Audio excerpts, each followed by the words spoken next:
11 دن کے اندر اندر انشاءاللہ اللہ تعالیٰ آپ کا مسئلہ بھی حل فرما دیں گے۔ آپ کی خدمت میں بھی درخواست ہے کہ آپ بھی اس عمل کو شروع کریں، اور جس قسم کی بھی حاجت ہے آپ کی انشاءاللہ اللہ تعالیٰ ضرور فرما دیں گے۔ پریشانیاں ہیں، مصیبتیں ہیں، بیماریاں ہیں، قرضیں ہیں، اور اسی طرح فجر کی نماز کے آپ پابند ہیں اگر، تو یہ عمل اور یہ وظیفہ آپ کے لیے ہے۔ وظیفے کے فائدے اتنے ہیں کہ آپ حیران رہ جائیں گے۔ جس قسم کا بھی مسئلہ ہو وظیفہ کریں، انشاءاللہ اللہ تعالیٰ آپ کا مسئلہ حل فرما دیں گے۔ جتنی بھی بڑی پریشانی اور مصیبت کیوں نہ ہو، یہ وظیفہ اور یہ عمل آپ کریں، انشاءاللہ اللہ تعالیٰ بڑی سے بڑی پریشانی کو انشاءاللہ منٹوں کے اندر ختم فرما دیں گے۔ لیکن شرط یہ کہ آپ اگر فجر کے پابندی ہیں، تب فجر کی نماز آپ بغیر ناغے کے پڑھتے ہیں، تب آپ نے یہ عمل کرنا ہے۔ عمل کتنے دن تک کرنا ہے؟ 7 یا 11 دن تک کرنا ہے۔ 7 دن تک کریں، آپ کا مسئلہ حل ہو گیا۔ فجر تو آپ نے چھوڑنی نہیں ہے، زندگی بھر یہ تہیہ کر لیں کہ فجر کی نماز کبھی نہیں چھوٹے گی۔ لیکن اگر 7 دن تک آپ کا مسئلہ حل ہو جاتا ہے تو پھر آپ کی مرضی، اگلے کسی مسئلے کے لیے آپ کرتے ہیں تو ٹھیک، ورنہ پھر آپ چھوڑ سکتے ہیں۔ 7 دن میں مسئلہ آپ کا نہیں حل ہوا اور آپ کی جو حاجت ہے وہ 7 دن کے اندر پوری نہیں ہوئی، آپ 11 دن تک کر لیں۔ 11 دن کے اندر اندر انشاءاللہ وتھ گارنٹی، یہ میں آپ کو بڑی ذمہ داری کے ساتھ یہ بات کہہ رہا ہوں کیونکہ اس پہ اکابر کا تجربہ ہو چکا ہے، مشاہدات اس میں بار بار ہو چکے ہیں۔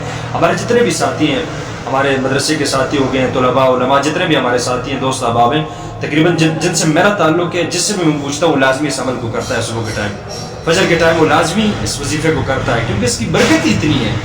اس کے ذریعے بڑے سے بڑے مسائل بندہ حل کروا سکتا ہے۔ ہم پریشان ہوتے ہیں نا، پریشانیوں کے وقت ہم پہ پریشانیاں آ گئی، یہ مسئلہ ایسے کرنا ہے، ویسے کرنا ہے، آپ عملیات کی زندگی تو اپنائیں، اپنے آپ کو عملیات کا پابند بنائیں، پھر دیکھیں انشاءاللہ اللہ تعالیٰ آپ کے مسائل کو حل کرتے ہیں کہ نہیں کرتے ہیں۔ ہم عملیات کی طرف جاتے ہی نہیں ہیں، وظائف کی طرف جاتے ہی نہیں ہیں۔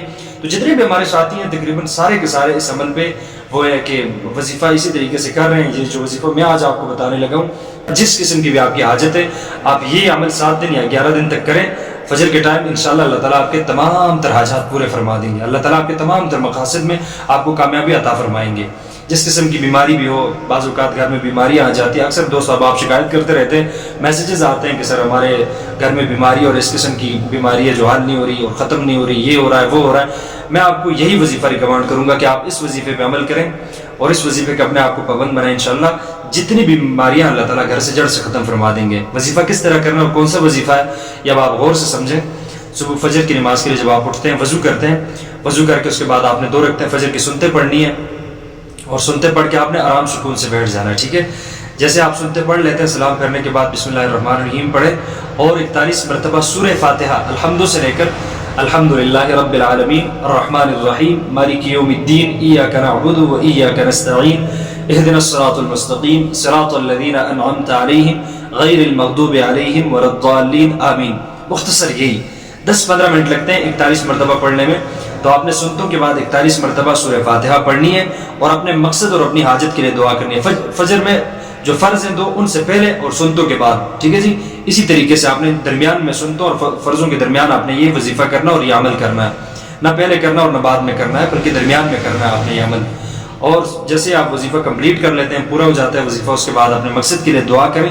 انشاءاللہ اتنا مجرب اور پاورفل وظیفہ ہے یہ، میں خود اس پہ بار بار تجربہ کر چکا ہوں۔ جب بھی مجھے کوئی مسئلہ پیش آتا ہے، میں یہ بات آپ کے سامنے نہیں کہہ رہا کہ بھائی میں آپ کے سامنے بات کر رہا ہوں تاکہ اس میں آپ کو کوئی دلچسپی ہو، آپ بے شک دلچسپی لیں یا نہ لیں، لیکن میں خود اس پہ بار بار مشاہدات کر چکا ہوں، بار بار اس میں تجربہ کر چکا ہوں۔ جب بھی کوئی پریشانی آتی ہے میں فوراً سے یہ عمل کر لیتا ہوں، اللہ تعالیٰ میرے تمام طرف مسائل اور پریشانیاں میری حل کر دیتے ہیں۔ تو 41 مرتبہ آپ نے سورہ فاتحہ پڑھنی ہے اور اس کے بعد اپنے لیے اپنی حاجت اور اپنے مقصد کے لیے دعا کر کے اللہ تعالیٰ کے حضور جو اپنے مناجات رکھتے ہیں نا، اس کے بعد 7 دن تک یا 11 دن تک، 7 دن کے اس لیے بتا رہا ہوں کیونکہ میرا جہاں تک تجربہ اور ایکسپیرینس اس پہ ہو چکا ہے، 7 دن میں اللہ تعالیٰ مسئلے کو حل فرما دیتے ہیں۔ بعض اوقات انسان سے کمیاں ہو جاتی ہیں، تو 11 دن تک آپ لے لیں، 11 دن کے اندر اندر انشاءاللہ اللہ تعالیٰ آپ کا مسئلہ جو ہے وہ حل فرما دیں گے۔ طریقہ ایک بار پھر میں آپ کو بتا رہا ہوں، صبح کی نماز کے لیے جب آپ اٹھتے ہیں فجر کی، تو آپ نے وضو کرنے کے بعد 2 رکعتیں سنتے پڑھنی ہے اور سنتے پڑھنے کے بعد آپ نے 41 مرتبہ سورہ فاتحہ پڑھنی ہے اور اس کے بعد اپنے مقصد اور اپنی حاجت کے لیے، چاہے بیماری ہو، قرضہ ہو، آپ پہ کوئی بھی پریشانی ہو، کوئی بھی اور قسم کی نوعیت کی حاجت ہو آپ کی، تو آپ نے اللہ تعالیٰ کے سامنے اپنی حاجت، اپنا مقصد اور اپنے مناجات رکھنے ہیں۔ 7 دن تک مستقل اس پہ بغیر ناغے کے آپ نے یہ عمل کرنا ہے۔ ایک دن بھی اگر ناغہ آتا ہے دوبارہ سے آپ سرے سے آپ کو شروع کرنا پڑے گا، تو 7 دن تک آپ نے انشاءاللہ بغیر ناغے کی کرنے ہیں، یہ کرنا ہے وظیفہ، انشاءاللہ آپ کا مسئلہ بھی حل ہوگا۔ اور 7 دن میں اگر نہیں حل ہوتا، آپ نے 11 دن تک لازمی کرنا ہے۔ اللہ تعالیٰ اپنے غیب کے خزانوں سے آپ کی مدد انشاءاللہ فرمائیں گے۔